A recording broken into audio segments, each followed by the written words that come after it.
The House will be in order. The prayer will be offered by our guest chaplain, Pastor Timothy McLaren, First Missionary Baptist Church, Frederick, Maryland. Let us pray.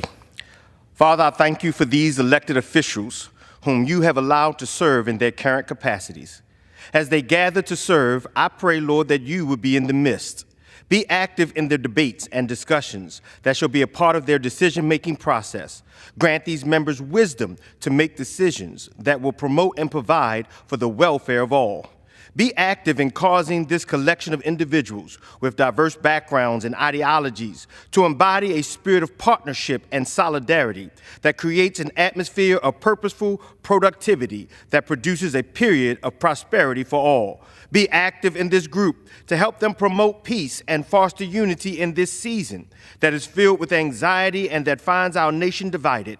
Cause these public servants to be united in their passions, in their pursuits, and in your providential purposes. In Jesus' name we pray, amen.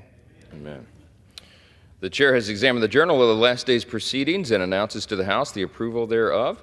Pursuant to Clause 1 of Rule 1, the journal stands approved. The Pledge of Allegiance will be led by the gentlewoman from Texas, Ms. Garcia.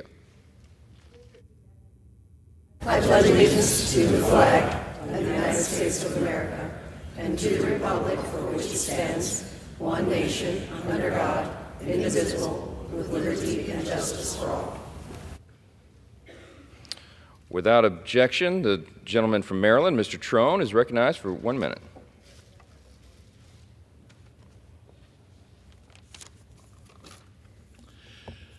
Thank you, Mr. Speaker. I rise today to recognize the service of Pastor Timothy McLaren. As I stand on the floor of the U.S. House, I realize that our nation faces a troubling path ahead, but we all must recognize a higher purpose to leave our world a better world for our children and our grandchildren. We must all realize our role as public servants to serve those in need, those suffering from addiction and mental health issues, and our systemically racist criminal justice system. A son of Baltimore, Pastor McLaren answered the call to serve his community over 2 decades ago. He has empowered his congregants with the lessons of God, the compassion of Jesus, and the guidance of profound faith. Pastor McLaren and his wonderful wife, Kimberly, and their 3 beautiful daughters have stood as pillars of the community through easy days and tough times. I thank him and his family for being here with me today and for sharing his wisdom. I yield back. The chair will entertain up to 5 further requests for 1-minute speeches on each side of the aisle. For what purposes does the gentleman from Pennsylvania seek recognition? Mr. Speaker, requesting unanimous consent to address the House for 1 minute and revise and extend my remarks. Without objection, the gentleman is recognized for 1 minute. Well, thank you, Mr. Speaker. Mr. Speaker, I rise to recognize November as National Family Caregiver Month. Every day, more than 48 million family caregivers provide essential care to loved ones who are aging, ill, or living with a disability. As a former healthcare professional, I've seen these caregivers often go above and beyond to support their families, sacrificing their own time, energy, and well-being to ensure that those that they care for receive the support and the love that they need. Family caregivers are often the unsung heroes in our communities. Many balance caregiving with full-time jobs and raising children and managing their own health.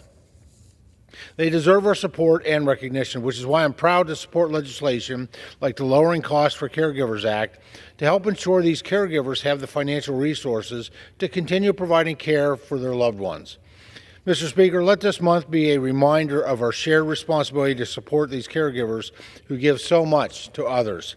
By showing our appreciation and lending a hand where we can honor the work that they do every day. Thank you, Mr. Speaker, and I yield back the balance of my time. For what purposes does the gentlewoman from Texas seek recognition? Mr. Speaker, I ask for unanimous consent to address the House for 1 minute and advise and extend my remarks. Without objection, the gentlewoman is recognized for 1 minute.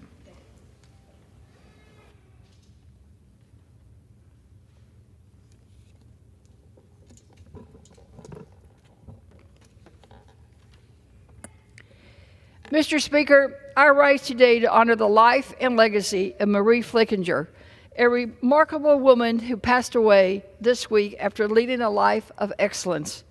A journalist and publisher by trade, Marie is perhaps best known for her work in her newspaper, The Leader, where she exposed the impact of toxic waste from a Pasadena plant at the Brio Superfund site, earning her the title of South Belt's own Erin Brockovich. But fighting for the people didn't stop her.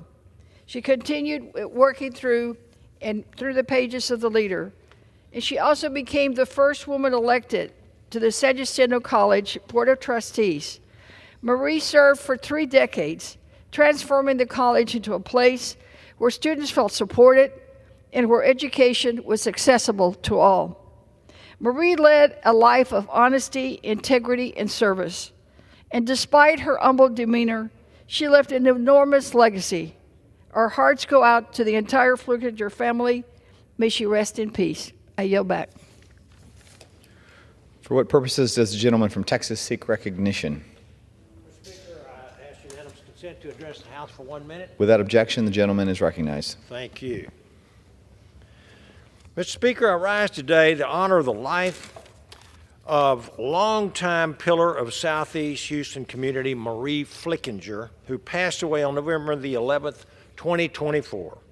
After becoming the first woman elected to the San Jacinto College District Board of Trustees in 1995, Marie served as chair from the 2007 to 2013 and again from 2017 until her retirement on November the 4th of 2024. She spent these nearly 30 years devoted to ensuring the institution's success, achieving numerous awards along the way. Many have referred to Marie as the honorary mayor of the South Belt, due to her involvement in practically every aspect of the community. An extensive list that included the founding of the South Belt Ellington Chamber of Commerce, the local newspaper, and St. Luke, the Evangelist Catholic Church, as well as the organization of countless community events. She was a friend of mine. As a co-founder and publisher of the South Belt Ellington Leader, Marie became known for her work shedding light on the impact of the Brio Superfund site in the 1980s, which eventually led to its remediation. Marie also delved into the political arena, serving on 2 mayoral transition committees for the great city of Houston, Texas. Mr. Speaker, I have no doubt that Marie's legacy will be long remembered, and my prayers are with her family, her San Jacinto College family, and the South Belt community during this difficult time, and I yield back. For what purpose does the gentleman from California seek recognition? To address the body for 1 minute without objection. Without objection, the gentleman is recognized. Mr. Speaker, I rise today to highlight the work done by our food banks, food pantries, and other community-based organizations in Orange County and across the country.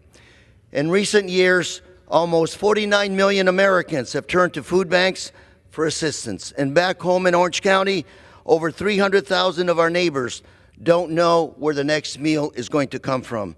And of those, about 20% are children. And every day during the holiday season, I joined with my community to make sure that these individuals have a meal. Today, I'm proud to be leading a bipartisan resolution with over 50 of our members acknowledging this essential work these groups do throughout our great country. They deserve the support of us Congress members, and I call on members of this Congress to join us in co-sponsoring this important resolution. And to the food banks and pantries and other community-based organizations across the country, thank you for your good work. You are appreciated. Mr. Speaker, I yield. For what purpose does the gentleman from Virginia seek recognition? Request permission to address the House for 1 minute. Without objection. Mr. Speaker, I must bring attention once again to our nation's existential threat represented by $36 trillion in national debt and another $2 trillion deficit this year. And yet in this very chamber just a couple of days ago, every Democrat joined 2/3 of Republicans in adding $200 billion in new mandatory spending. So is our debt and our spending just campaign talking points? Is it just a slogan, or does it really matter, and do we really care about it? I want to commend Senator Rand Paul from Kentucky, who just yesterday had the courage to stand alone and block emergency spending because he said it needs to be paid for. What a concept, that we would pay for the new spending on top of the layers and layers of debt that is causing so much inflation, higher interest rates, and threatening the financial future of our kids and our grandkids. Why not cut the expansion of the IRS? Why not cut $1 trillion in climate credits? Why not cut still the tens of billions of COVID funds that are still not covered for? Why not cut the spending for the UN or UNRWA or the WHO? Mr. Speaker, there is so much low-hanging fruit. I'm so thankful that we're going to have Elon Musk and Vivek Ramaswamy looking at that in the new administration, and I yield back. For what purpose does the gentleman from Georgia seek recognition? Ask unanimous consent to address the House for 1 minute, to rise and extend my remarks. Without objection, the gentleman is recognized. Mr. Speaker, I rise today to congratulate Dr. Brittany F. Mobley, who was named the 2024 National Distinguished Principal of Georgia. This award was administered by the National Association of Elementary School Principals National Distinguished Principals Program, an annual award that honors the exemplary leadership of principals across each state. In 2020, while educators across the country were facing challenges with remote teaching due to the pandemic, Mrs. Mobley was working to open the county's newest elementary school, Francis Meeks Elementary School. Francis Meeks is in Richmond Hill, Georgia, and serves its students with unique learning experiences, such as the Elementary Agriculture Program, that provides students with hands-on learning experience pertaining to agriculture and creates long-standing community partnerships. Thanks to Dr. Mobley, the school boasts a 95% curriculum mastery rate and a growing number of students qualifying for its gifted programs. Congratulations to Dr. Mobley on this award, and we greatly appreciate the work she has dedicated to the students of Georgia's 1st Congressional District. Thank you, Mr. Speaker, and I yield back. Next.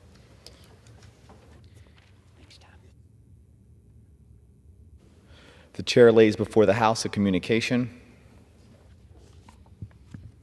The Honorable, the Speaker, House of Representatives, sir.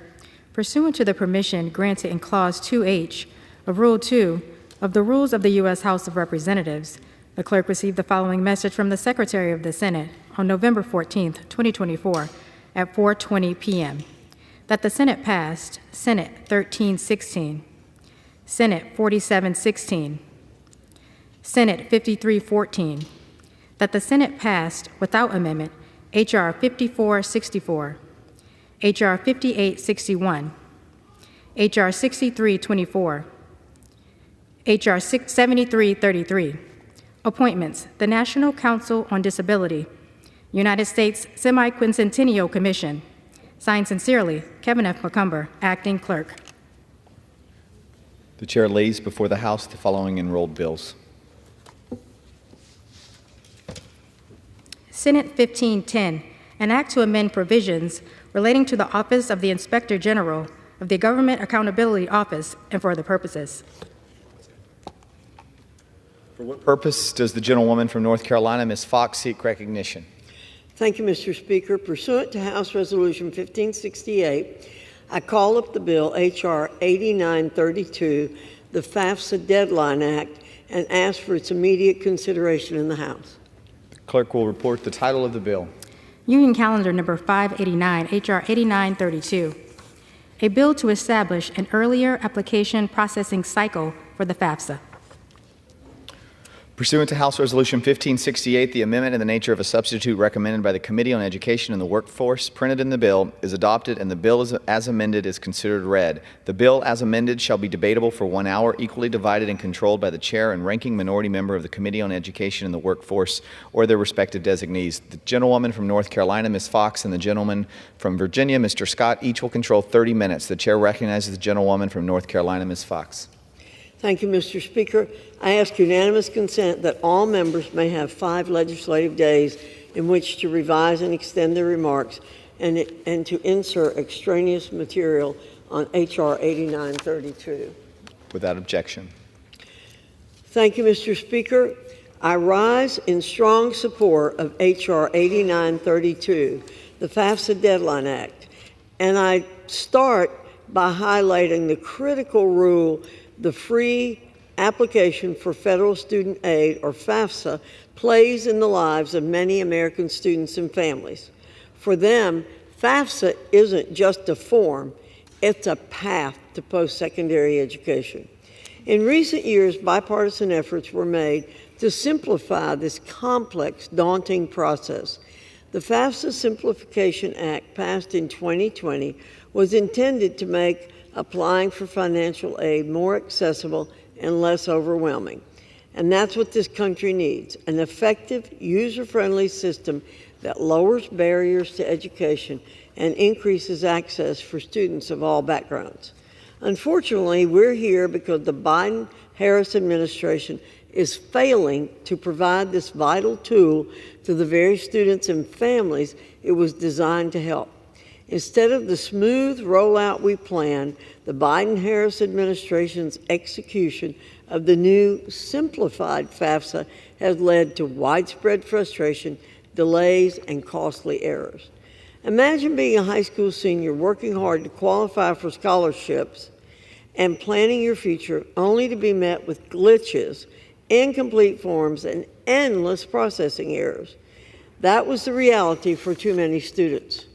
Last year, the Department of Education delayed the FAFSA release until late December, 3 full months after its recommended October 1st release date, due to administrative incompetence.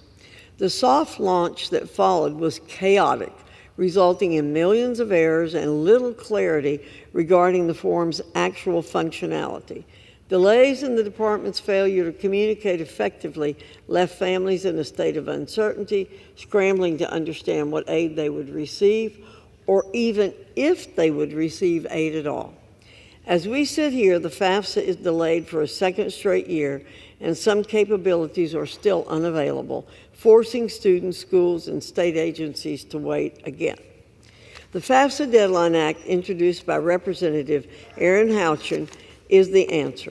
This legislation seeks to hold the Department of Education accountable by requiring the FAFSA to be available by October 1 each year, and it does so with broad bipartisan support. The bill passed through committee 34-6, sending a clear signal that both sides of the aisle believe families deserve better. In short, today's conversation is about restoring the promise of FAFSA, fulfilling our obligation to students, and making sure the department's failure is not a new normal. It's our job to ensure that the Department of Education rolls out the FAFSA each year with clear timelines and accurate data so American families can rely on this process. Thank you again, Mr. Speaker, and with that, I urge a yes vote on the FAFSA Deadline Act and reserve the balance of my time. The gentlewoman from North Carolina is reserving. The gentleman from Virginia is recognized. Thank you, Mr. Speaker. Mr. Speaker, I yield myself such time as I may consume. Speaker, I rise in support of H.R. 8932, the FAFSA Deadline Act, which would set a firm October 1st deadline for the Department of Education to roll out the free application for federal student aid, or FAFSA form, starting in 2025. This bill will help millions of students and families access federal financial aid in a timely manner. We know that higher education is a pathway to opportunity, but rising costs of college has made it out of reach for a lot of students. Federal aid, including Pell Grants and student loans, is essential to making college affordable. That's why in 2020, I worked with Senator Lamar Alexander to pass the FAFSA Simplification Act to make federal student aid easier to access. Regrettably, last year, technical problems with the newly redesigned FAFSA form delayed the students' access to this vital aid, and as a result, too many students could not submit their applications on time, and many struggled to get the support they needed to resolve those issues. When the committee first considered this bill in July, I voted in opposition because I had serious concerns that the implementation deadline may have forced the Department of Education to roll out an incomplete form on October 1st of this year. However, because we're now considering the bill after October 1st, the deadline will apply next year, 2025, and that gives the department ample time to make improvements and fix any lingering issues. We now have helpful information from the Nonpartisan Government Accountability Office that provided specific recommendations on how the department can continue to improve the rollout and implementation of FAFSA. H.R. 8932 sets a clear, firm deadline for rolling out FAFSA while still giving the Department of Education time to ensure the application functions properly for all students. The bill strikes a balance between ensuring timely access to financial aid and not compromising the quality of the application process. We've made significant progress in simplifying the FAFSA and expanding financial aid in recent years. According to the Department of Education, despite the ongoing FAFSA challenges, roughly 500,000 more students received a Pell Grant this year than last year, due primarily to the changes in the formulas used. Under the leadership of President Biden and congressional Democrats, the maximum Pell Grant has increased by $900 over the last several years, giving students additional financial support to cover college costs. This bill will help ensure that even more students have the information they need in a timelier manner to access Pell Grants and other vital student aid. So I support the bill and reserve the balance of my time. Gentleman from Virginia reserves. Gentleman from North Carolina is recognized. Thank you, Mr. Speaker. I yield 5 minutes to the gentlewoman from Indiana, Representative Houchin, the author of the bill. From Indiana is recognized. Thank you. As a mother of 2 college students, I am all too familiar with the concerns voiced by the nearly 18 million students and their families who attempted to fill out the free application for federal student aid this year and who are dreading a failed rollout again this year. I'm here today to speak on their behalf. I'm especially frustrated considering the Department of Education has had 3 years to simplify the FAFSA as Congress has dictated. This clear misplacement of priorities led the 2024 FAFSA to be delayed by 3 months with continuous technical issues. A scathing report from the Government Accountability Office found not only did the Biden-Harris Department of Education repeatedly fail to release FAFSA, when they finally released it, it didn't work. And then they left millions of calls from American families unanswered. 3/4 of calls to the Department of Education about the broken FAFSA were not answered. And when they did answer the phone, they told parents, just keep trying. It's as if we need to take the Department of Education, unplug it, plug it back in, and hope that it might work. But it's not going to. They're still unprepared. The Department of Education has already failed students again this year with the expectation that the form will now again be 2 months late. My bill, the FAFSA Deadline Act, sets a firm October 1st deadline to publish FAFSA consistent with what has been expected for years. Thankfully, this wasn't an issue under President Trump. We can look forward to prioritizing FAFSA once again in this next administration. It's imperative that we do not allow this to become precedent and that we work together to make sure that American families are taken care of when applying for the FAFSA. We want this program to work. We want to make sure that children and families that want to send their kids to college have the availability to do that, and that the FAFSA is available and workable. For parents and students across the country, I urge my colleagues to support this legislation, and I yield back. Chairwoman from North Carolina reserves. Gentleman from Virginia is recognized. Mr. Speaker, I yield 2 minutes to the gentlewoman from Texas, Ms. Lee Carter. The gentlewoman from Texas is recognized. Mr. Speaker, today I rise in support of H.R. 8932, the FAFSA Deadline Act. I'd like to thank Chairwoman Fox and Ranking Member Scott for their collaboration and efforts on this bill. I'd like to thank President Biden and Vice President Harris for working with the Department of Education and the great workers there to address the issues that occurred earlier. This crucial legislation would set a firm October 1st deadline for the Department of Education to roll out the free application for federal student aid, or FAFSA form, to ensure that students access to federal student aid in a timely manner. For many students, FAFSA is the gateway to realizing their dreams of higher education. In 2022, financial aid through grants or loans provided vital support to over 700,000 undergraduates in Texas. In my district, Lone Star College, 100% of students receive financial aid, while 97% receive it at Texas Southern University, 66% at the University of Houston, and 39% at Houston Community College benefited from these essential resources. As the cost of college continues to rise, it's crucial that we provide students with every opportunity to apply for financial aid in a timely manner, ensuring their applications are processed without delay. As a mother, like many, and parents like here today, I look forward to implementation of this legislation, which represents more than a deadline. It's a commitment to ensuring that students and parents have access to the resources they need to pursue higher education. Access to affordable education should not be hindered by delays, and setting this October 1st deadline is a crucial step to make the FAFSA process more predictable and accessible for millions of students and families across our country. Let us help all students focus on their studies and pursue their academic goals leading to their American dream today.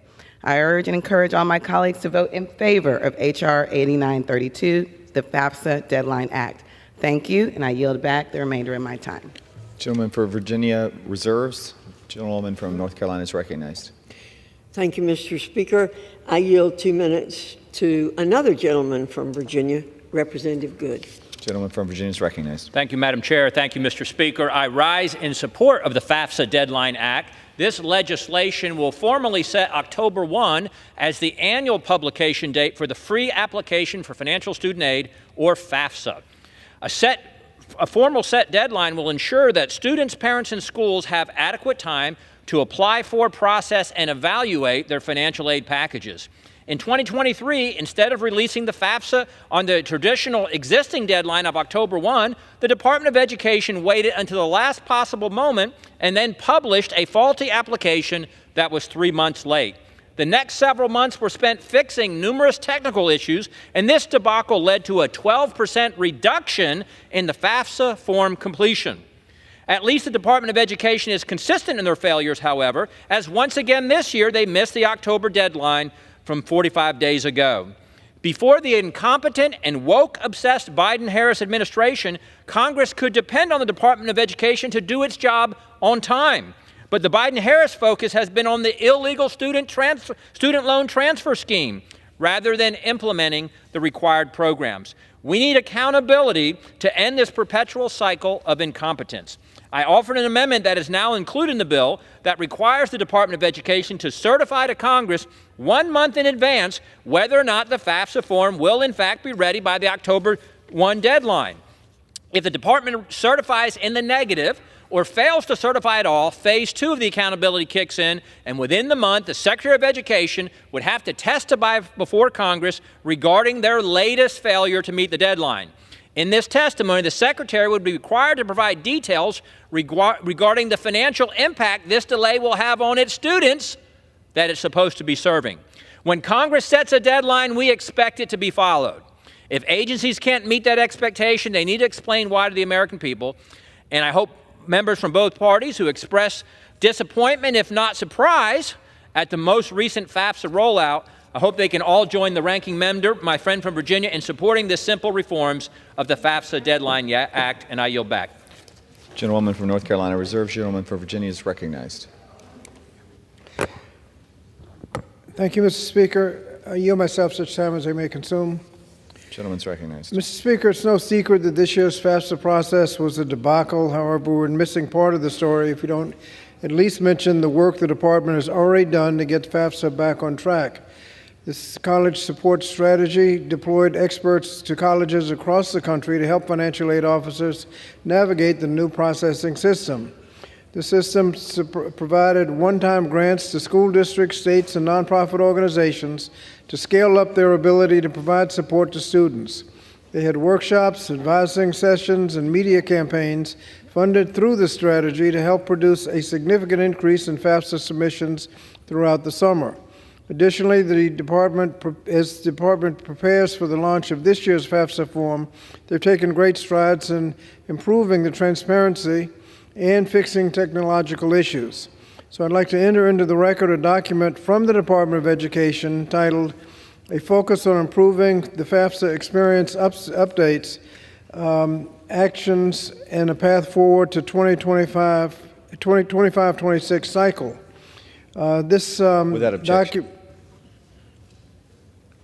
This document outlines 10 core areas to focus on making improvements to FAFSA process for both students and colleges. I'd also, Mr. Speaker, would like to offer into the record a letter from the National Association of Student Financial Aid Administrators, which says in part, by submitting an October launch date only addresses a piece of the puzzle. Consistency is another. Students must be able to trust that the financial aid application process will function as intended and that they will receive clear communications on the way. And they wrote otherwise in support of the legislation. From the Hope Center at Temple University, they said that students and their families deserve a form available all hours of the day for all types of applicants and results in a swift transfer for their information to states and colleges that will develop their financial aid packages. They were concerned that implementing a rigid deadline less than 3 months away will force additional technical issues for applicants. Therefore, we request that you amend H.R. 8932 to start the new deadline October 1st, 2025, and that is exactly what we have done in this underlying bill. I'd ask that this be entered into the record. Without objection. And one from the a letter in support from the American Council on Education, a consortium of several national college organizations, also in support. Without objection. I reserve the balance of my time. Gentleman reserves. Gentleman from North Carolina is recognized. Thank you, Mr. Speaker. I yield 2 minutes to the gentleman from Utah, Representative Owens. Gentleman's recognized. Dr. Fox. Good morning, Mr. Speaker. Today I rise to urge my colleagues to pass H.R. 8932, the FAFSA Deadline Act. This bill addresses the urgent need for predictability, and transparency in release of FAFSA, the form that helps so many American families to plan and afford college. For years, students and parents could rely on October 1st release date for FAFSA, giving families time to understand their aid options and make informed decisions about the future. But under the Biden-Harris administration, we've seen a pattern of delays, poor planning, and worse, indifference to the impact of these failures have on Americans. After years of groundwork laid by the bipartisan FAFSA Simplification Act, the Department of Education had every reason to be prepared. But in 2023, they missed the mark. And not just by days or weeks, they delayed the form's release until the end of October, leaving families in a lurch and scrambling to meet the last-minute delays. The consequences of these delays are real. It isn't just about dates on a calendar. It's about futures on hold. The Education Department's dysfunction means 430,000 fewer students filed FAFSA this year. And that's not a small number. It's hundreds of thousands of young people who have abandoned their plans for college simply because they couldn't get the information they needed. And beyond the missed opportunities for students, these delays burden schools and states, preventing them from processing and packaging on time and creating even more uncertainty in the already challenging time for higher education. The FAFSA Deadline Act isn't just a fix, it's a promise that our Department of Education will be held to an October 1st release date, giving students, families, and schools the clarity and predictability they deserve. This bill ends the needless confusion. It says that future administrators won't be able to move goalposts or let the deadline slip through the fingers, all while families are left paying the price. Mr. Speaker, we're here to make college more accessible for our kids. H.R. 8932 will ensure that students don't lose the chance to pursue the higher education just because of bureaucratic missteps. It's a common sense reform that will bring accountability and order to a system that desperately needs it. I urge my colleagues to support this bill, not just for us, but for the millions of young Americans counting on us to keep the doors of opportunity wide open. Thank you, and I yield back. Gentlewoman reserves. Gentleman from Virginia is recognized. Mr. Speaker, I'm prepared to close. I'll reserve the balance of my time. Gentleman reserves. Gentlewoman from North Carolina is recognized. Thank you, Mr. Speaker. I yield 2 minutes to the gentleman from California, Representative Kiley. Gentleman's recognized. Mr. Speaker, one of the things that frustrates so many Americans is that our government has gotten involved in doing many things that it really shouldn't be doing. So many excessive regulations, outsized bureaucracies. But then all too often it fails to competently perform the basic functions that people actually expect from the government and that they're entitled to as taxpayers. And the FAFSA fiasco is a very clear example of that. Every year, high school students across the country fill out the free application for federal student aid. The FAFSA opens doors for millions of students nationwide, ensuring that post-secondary education is accessible and affordable. Traditionally, the form has been released by October 1st, giving students and their families plenty of time to decide what post-secondary education option is right for them. Unfortunately, the Department of Education has neglected its core responsibility to these students. The department's failure to meet deadlines has created unnecessary uncertainty for students and families already struggling with the college application process, which can be very stressful to begin with. The FAFSA Simplification Act, passed in 2020, was supposed to make the application process easier to navigate. The department was even given an extra year to ensure a smooth rollout of the revised form. However, despite that extended timeline, it failed to deliver on time, and the ones who suffered the most were the ones who could least afford it, the students who could least afford it. The department knew as early as August of 2022 that they'd missed the October 1st, 2023 deadline, but then failed to inform the public. 8 months later, they announced a delay until, quote, sometime in December, only to wait until the last day of the year for a so-called soft launch. This incomplete rollout left critical parts of the form completely unusable. Even more troubling, the department abused its statutory gap, the statutory gap that allows a release by January 1st by not even being fully prepared for that hard cutoff. When processing finally began, millions of applications were riddled with calculation errors, forcing reprocessing and causing chaos for students and institutions. The consequences were devastating. About 430,000 fewer students filed a FAFSA this year compared to last year. To make matters worse, millions of calls for help went unanswered. Families were left in the dark, scrambling for answers with no support during one of the most critical periods in the child's academic journey. This is why I am proud to co-sponsor H.R. 8932, the FAFSA Deadline Act. This bill will hold the Department of Education accountable by setting a hard deadline of October 1st for releasing the FAFSA and requiring an accountability check-in each September to ensure they stay on track. I urge colleagues on both sides of the aisle to support this important legislation, and I yield back. Time's expired. Gentleman from Virginia is recognized. Thank you, Mr. Speaker. How much time is available on both sides?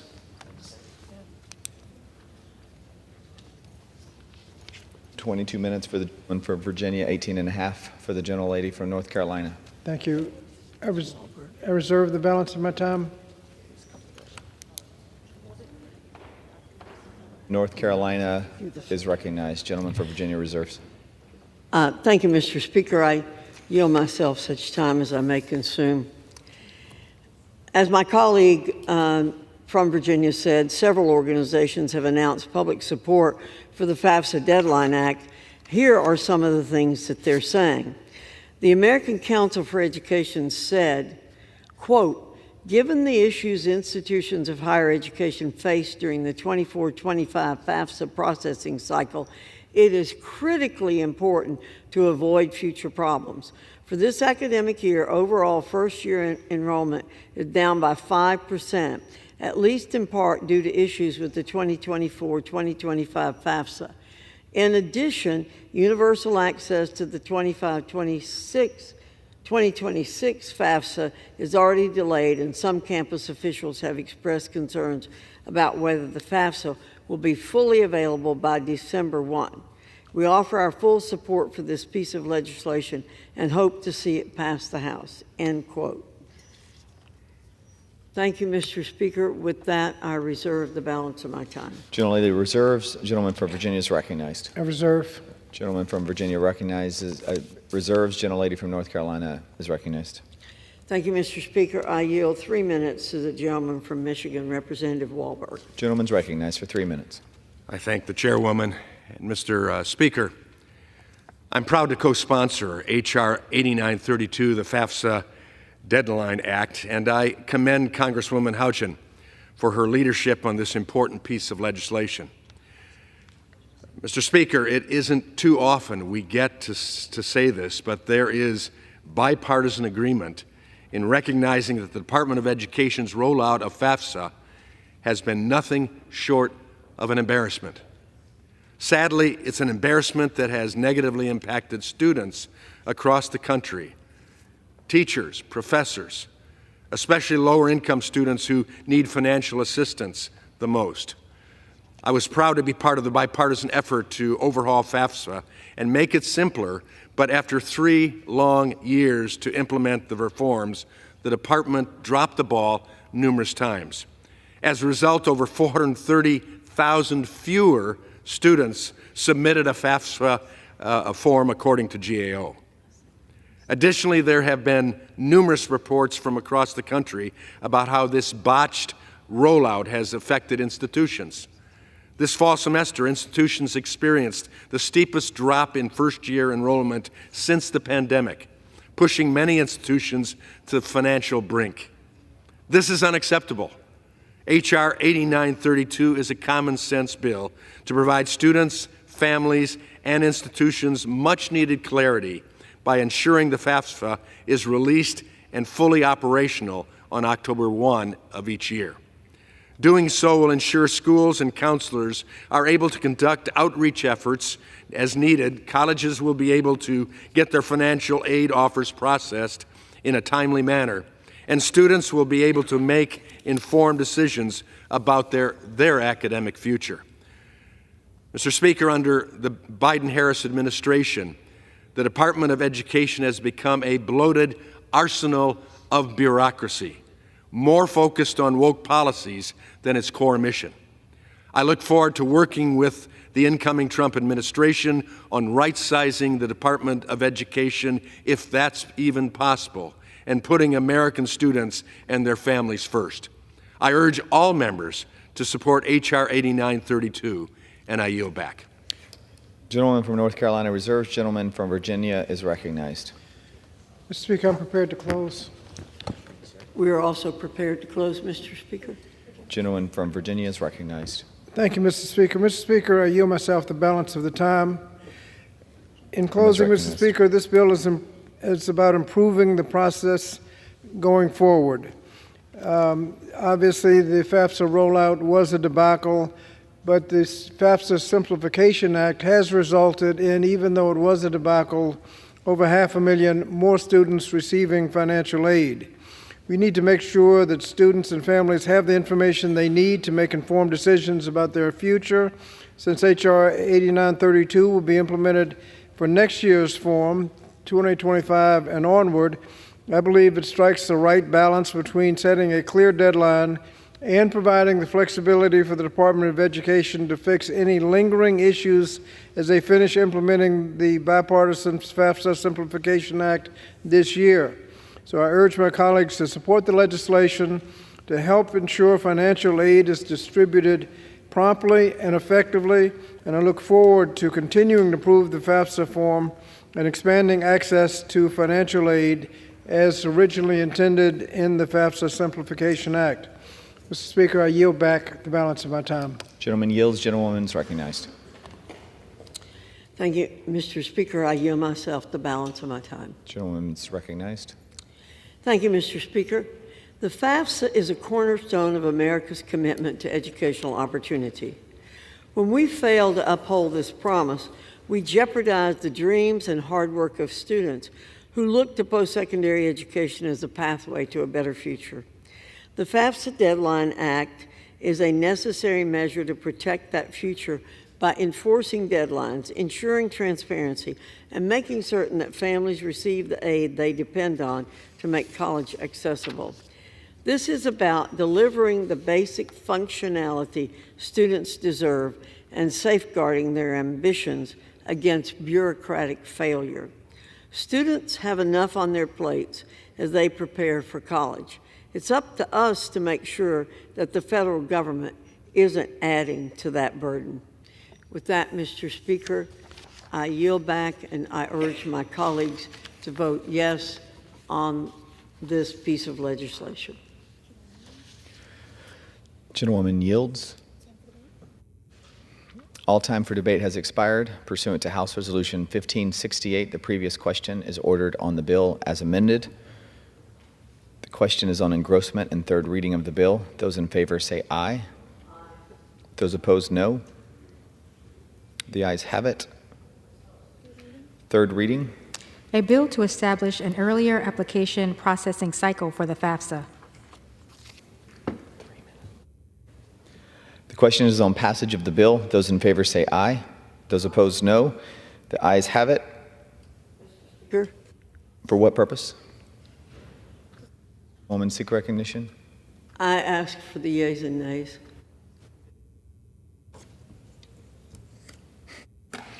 The yeas and nays are requested. Those favoring a vote by the yeas and nays will rise. A sufficient number having risen, the yeas and nays are ordered. Pursuant to Clause 8 of Rule 20, further proceedings on this question will be postponed. Pursuant to Clause 12A of Rule 1, the Chair declares the House in recess for a period less than 15 minutes.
Thank you.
On this vote, the yeas are 381, the nays are 1. The bill is passed. Without objection, a motion to reconsider is laid on the table.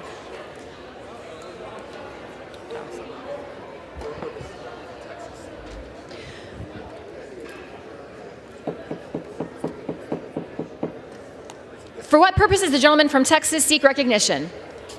Speaker, I ask unanimous consent that when the House adjourns today, it adjourn to meet on Monday next, when it shall convene at noon for morning hour debate at 2 p.m. for legislative business. Without objection. I ask, keep going.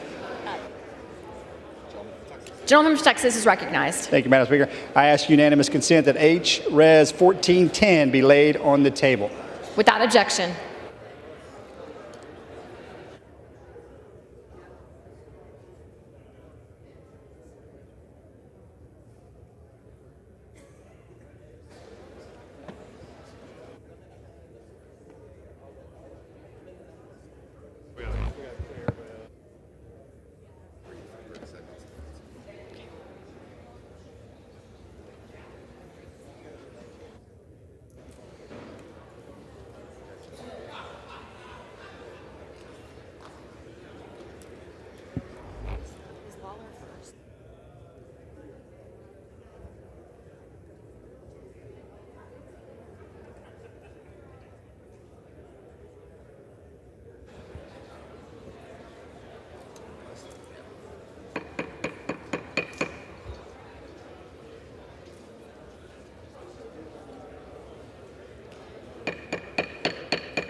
The chair will now entertain requests for 1-minute speeches.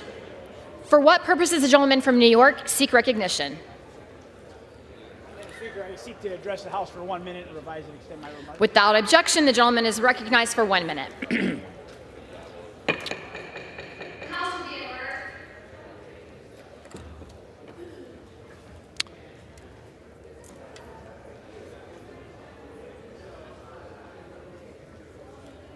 Good to go.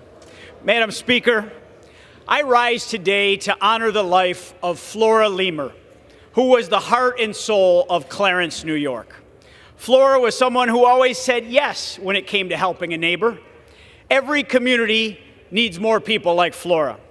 At local events, she was a familiar sight, often with a camera in hand or alongside her husband, John, riding side by side in parades decked out all in red, white, and blue. Flora was tireless. She always went above and beyond in everything she did, from the Clarence Chamber of Commerce to the Farmers Market, from historical societies to Winterfest. Flora's involvement left a lasting mark on the community. Her kindness and warmth and boundless energy were a gift to Clarence, and she will be deeply missed by all who had the privilege to know her. May this lasting legacy continue to inspire us all to be more like Flora. Thank you, Madam Speaker, and I yield back. For what purpose does the gentleman from North Carolina seek recognition? Without objection, the gentleman is recognized for 1 minute. Madam Speaker, I rise to honor the remarkable life of Buddy Rich, a true servant leader who was not only dedicated to serving our country, but also the city of Kinston. He was a veteran, entrepreneur, and champion for the city. Buddy's legacy began with service in the 82nd Airborne Division during the Korean War. Upon returning, he transformed his entrepreneurial spirit into an engine for community betterment, establishing the Boys and Girls Club of Lenoir County, revitalizing downtown Kinston, and serving 16 years as mayor. His leadership brought over 20 industries into our region, and Kinston earned the All-American City Award not once but twice. Buddy's life reminds us that service is a calling. To his family, we extend our deepest gratitude for sharing such an extraordinary man with us. To the city of Kinston, may Buddy's legacy inspire generations. I yield back. For what purpose does the gentleman from Tennessee seek recognition? Madam Speaker, I seek unanimous consent to address the House for 1 minute to revise and extend my remarks. The gentleman from Tennessee is recognized for 1 minute. Thank you, Madam Speaker. I wish to congratulate Miss Ruth Henderson McQueen for making it to the National 4-H Hall of Fame. Ruth is a remarkable Tennessean who's dedicated her life to serving our communities, agriculture, and especially 4-H youth. Ruth started out in 4-H as a 5th grader in Loudoun County. Back then, her family didn't even have indoor plumbing, much less a phone or a TV. But through 4-H, Ruth's world opened up. Can we have order, Madam Chair? Members, please take your conversations outside. The House will be in order. Gentleman is recognized. Over her 26-year career, Madam Speaker, with UT Extension, Ruth accomplished a lot of firsts. She became the first female president of UT's Agriculture Honor Society, Gamma Sigma Delta, and she organized events like Ag Day that bring our community together. But what's most special about Ruth is her dedication to people. She oversaw a program that welcomed over 850 Japanese students into Tennessee homes where they learned about our culture and creating lifelong friendships, Madam Speaker. Even after her retirement in 2001, Ruth stayed active. She served on boards and mentored young adults. She's also very well spoken, unlike myself. She's very compassionate, and many people have said that she's one to call when you need a speech, a mentor, or a listening ear. Ruth, your dedication and kindness have made our community a much better place, and thank you for all you've done. You deserve this honor, and thank you, Madam Speaker, and I yield the remainder of my time. For what purpose does the gentlelady from Ohio seek recognition? The gentlelady from Ohio is recognized for 1 minute. Yes, Madam Speaker, I rise today to honor the life and legacy of former Lucas County Commissioner and a dear friend, Sandra Sandy Eisenberg, a trailblazer in Northwest Ohio, a shero for our community.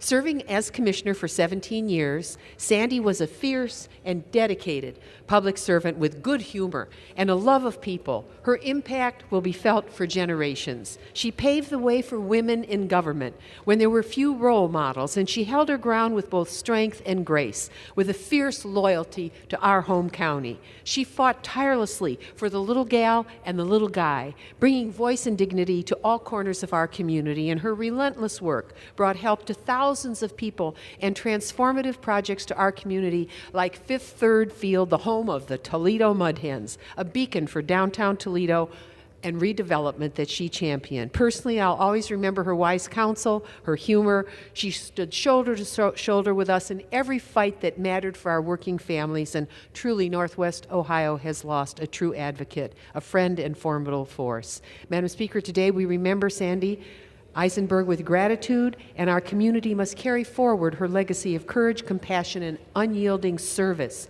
May our love and gratitude help heal her beloved family, her sister Barbara, Barbara's husband Alan, her sons Michael, Dennis, and her grandchildren Madison, Morgan, Max, and Maris. For all of us, Sandy was a rock of strength. Her indomitable spirit accompanies us always. Thank you, Madam Speaker. I yield back.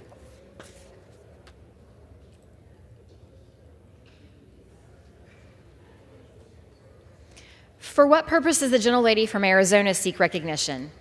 Thank you, Madam Speaker. To address the House for 1 minute. The gentlelady from Arizona is recognized for 1 minute. Thank you, Madam Speaker. I rise today to recognize my Chief of Staff, Rachel Harris. With my upcoming retirement, I think it's important to recognize the individuals who have supported me throughout my tenure in Congress, none more important than my staff.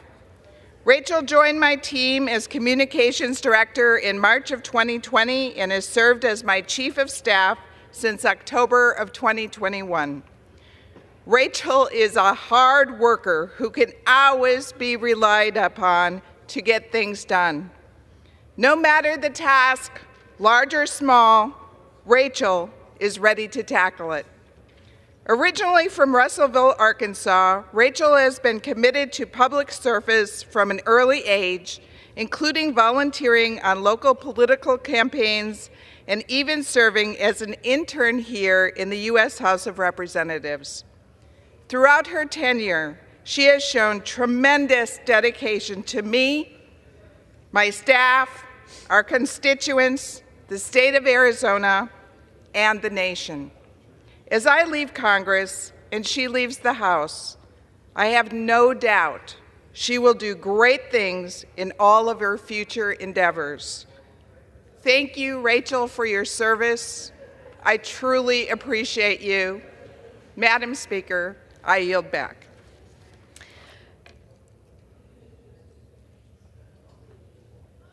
For what purpose does the gentleman from California seek recognition? The gentleman from California is recognized for 1 minute. A gentleman will suspend. Members in the back, please take your conversations off the floor. The House will be in order. The gentleman is recognized. Madam Speaker, I rise today to commemorate the 3rd anniversary of the landmark bipartisan infrastructure law, which has delivered over $1 billion and 13,000 jobs in my district. I see the ways this legislation is helping out communities. That is why I'm committed to protecting it in the next administration. Either out of misguided policy priorities or merely out of revenge, I know that there are members in this chamber who have expressed eagerness to dismantle these programs. We have already been calling out people who voted no but still took the dough.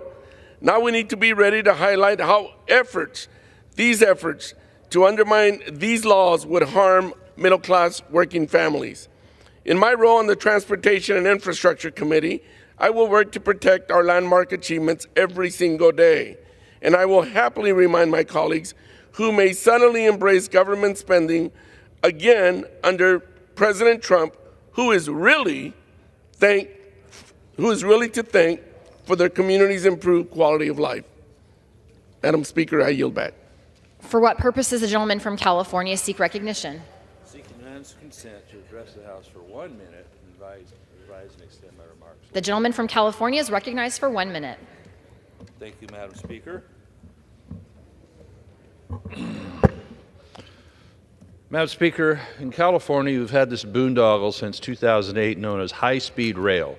Now, it might work good in other places, Europe, Japan, places like that, but given California's topography and the nature of the people there, they're not going to use it. And so what do we have? What was approved back in 2008 by the voters was a $33 billion project, of which $9 billion would be done by bonds, and the rest would come from the private sector. Well, the private sector is staying away in droves because it's a big money loser. And so instead, they've had to go to other methods of getting funding in, including cap and trade, which is taxing people basically on fuel, as you see California fuel prices going up more and more. $1.50 a gallon, maybe $2 a gallon by the time the next round of taxation hits drivers in California. And they still have ideas about coming back and getting even more federal money. The so-called Stimulus Act of 2009, they got about $3 billion out of that. They want to come back for another $3 billion on top of the $3 billion they already got out of the so-called Bipartisan Infrastructure Act. So this thing continues to be a rat hole for money. We should not send any more federal dollars there. We should not send any more state dollars or cap and trade or automobile driver dollars towards it, because it isn't going to work. Instead, let people invest in their highways and their airports, something that people actually use and can afford. I yield back. For what purpose does the gentlelady from Virginia seek recognition? The gentlelady from Virginia is recognized for 1 minute. Thank you. Madam Speaker, November is Prematurity Awareness Month, and November 17th is Prematurity Awareness Day. It is an opportunity for us to come together and commit to address the United States' horrific preterm birth rate. This is an issue that is personal to me. My daughter Samantha was born by emergency C-section 9 weeks early when my placenta ruptured because I had placenta previa. I was one of the lucky ones, and after 6 weeks in the NICU, she was able to come home, and you saw her standing with me when I took my oath of office. You never would know that she started less than 5 pounds. Not everyone is as lucky. The March of Dimes just issued its annual report card for preterm birth rates, and the United States earned a D+ once again, remaining the worst grade in the report's history. Chronic conditions, inadequate prenatal care, and racial disparities fuel these historic preterm birth rates, where 10.4% of the preterm birth rate remains at 10.4% with significant disparities among racial and ethnic groups. We have more work to do, and please stay tuned because next week I will be proposing a bipartisan measure to help bring this birth rate down. Thank you, and I yield back. For what purpose does the gentleman from West Virginia seek recognition? Seek to address the House for 1 minute and revise and extend my remarks. Without objection, the gentleman is recognized for 1 minute. Madam Speaker, the National World War I Memorial here in Washington was recently completed with a sculpture known as A Soldier's Journey. In the spirit of honoring our World War I veterans, I rise to commemorate Lieutenant Lewis Bennett, Jr. of Weston, West Virginia. Bennett realized the power aviation could bring to the war effort and formed the West Virginia Flying Corps. When the Corps failed to achieve military status, Bennett chose commendably to interrupt his studies at Yale and enlist in the British Royal Flying Corps. Bennett flew combat missions in Western Europe and over the course of only 9 days amassed a remarkably high number of 12 kills of enemy aircraft. Lieutenant Bennett became known as the Balloon Buster for shooting down 9 German surveillance balloons, which is dangerous because when the balloons blow up, they sometimes take the plane down with it. On August 24th, 1919, he was shot down and killed by German anti-aircraft artillery. In honor of her only son, Mrs. Sally Bennett donated her stately home in 1922 to Lewis County for a war memorial and library. Mrs. Bennett used her considerable wealth to fund memorials of World War I veterans, and I'm pleased we have a place to memorialize them here in our nation's capital. I yield back. For what purpose does the gentleman from Illinois seek recognition? To address the House for 1 minute and to revise and extend my remarks. Without objection, the gentleman is recognized for 1 minute. Thank you, Madam Speaker. I rise today to celebrate the passage of H.R. 82, the Social Security Fairness Act. This legislation will finally repeal the windfall elimination provision and the government pension offset, mistakes which have unfairly reduced or eliminated Social Security benefits for millions of Americans who've devoted their careers to public service. And I'm proud that a strong bipartisan majority came together to protect their hard-earned benefits. But as we celebrate this historic vote, it's also important to recognize that, were it not for the discharge petition, this bill, despite its strong bipartisan support, would never have even come to the floor for a vote. Too often, the extreme flanks of both parties are calling the shots, leaving the majority of members who are seeking bipartisan and thoughtful policy making absolutely hamstrung. So as we look forward to the 119th Congress, it is my hope that we can strengthen the discharge petition, allowing us to bring more meaningful bipartisan pieces of legislation to the floor and more bipartisan productivity back to this chamber. Thank you, and I yield back. For what purpose does the gentleman from Ohio seek recognition? Seek unanimous consent to address the House for 1 minute, rise and extend my remarks. Without objection, the gentleman from Ohio is recognized for 1 minute. Madam Speaker, I rise today to share the life of Ohio's 2nd District native and Major League Baseball star Al Oliver of Portsmouth, Ohio. Born in 1946, Al learned from a young age what it means to be a leader. After his mother passed away at age 11, he took on the incredible responsibility of caring for his 2 younger siblings. A standout baseball and basketball player at Portsmouth High School, he would later sign with the Pittsburgh Pirates at just 17 years old and would make his Major League debut just 3 years later. Oliver's career lasted 18 years, including stops with 7 Major League Baseball teams. Most notably, Oliver was part of the September 1, 1971 Pirates lineup that featured the first all-black lineup in Major League Baseball history. That 1971 team would later go on to win the World Series. In 1986, Oliver retired as a 7-time All-Star, a 3-time Silver Slugger, and a World Series champion. Much like the story of our nation, Oliver's is a story of overcoming challenges. Al Oliver's story of fighting through adverse odds is an example to our nation's children. In America, through hard work and perseverance, one can accomplish anything they set their mind to, and Al Oliver did that. Thank you, Al Oliver. A grateful nation salutes you. Play ball. And I yield back. For what purpose does the gentleman from Rhode Island seek recognition? I ask to address the House for 1 minute and revise and extend my remarks. The gentleman is recognized for 1 minute. Thank you, Madam Speaker.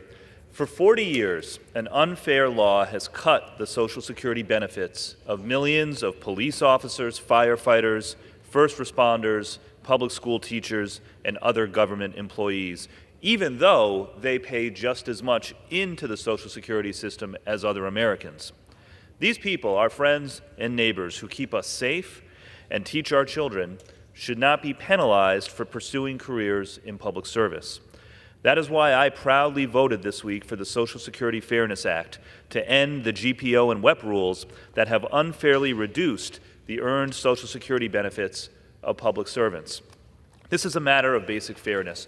All Americans deserve to retire with dignity, but especially those who serve our communities in education, law enforcement, public safety, and other service roles. It is time to right this wrong, and now that the House has passed this bill, I urge the Senate to take it up immediately to restore full Social Security benefits for the millions of Americans who have been treated so unfairly. Thank you, and I yield back. For what purpose does the gentleman from Indiana seek recognition? Madam Speaker, I request a unanimous consent to address the House for 1 minute, and if I so choose to revise my remarks, I'd like to do that too. So. Without objection, the gentleman from Indiana is recognized for 1 minute. Madam Speaker, I rise today to honor Stephanie Weingart, the EMS Division Chief of the Washington Township Avon Fire Department, and for winning the 2024 Indiana Emergency Response Conference EMS Officer of the Year Award. Stephanie, and we have a poster, won this award for her exceptional leadership, professionalism, and dedication to serving our central Indiana communities. She began her EMS career in 1998 as a volunteer EMT with the Wayne Township Fire Department. She tirelessly worked for Wishart Ambulance Service while pursuing her paramedic certification from St. Vincent Hospital. In 2023, she became Washington Township Avon Fire Department's first female EMS chief. Thanks to Stephanie's leadership, her teams are always well equipped when responding to emergency situations and excels in patient care. We are so grateful for her service to our central Indiana communities for over 2 decades, and I congratulate her on her outstanding achievement. I yield back. For what purpose does the gentleman from Indiana seek recognition? Madam Speaker, I move the House do now adjourn. The question is on the motion to adjourn. Those in favor say aye. Those opposed, no. The ayes have it. The motion is adopted. Accordingly, the House stands adjourned until noon on Monday next for morning hour debate.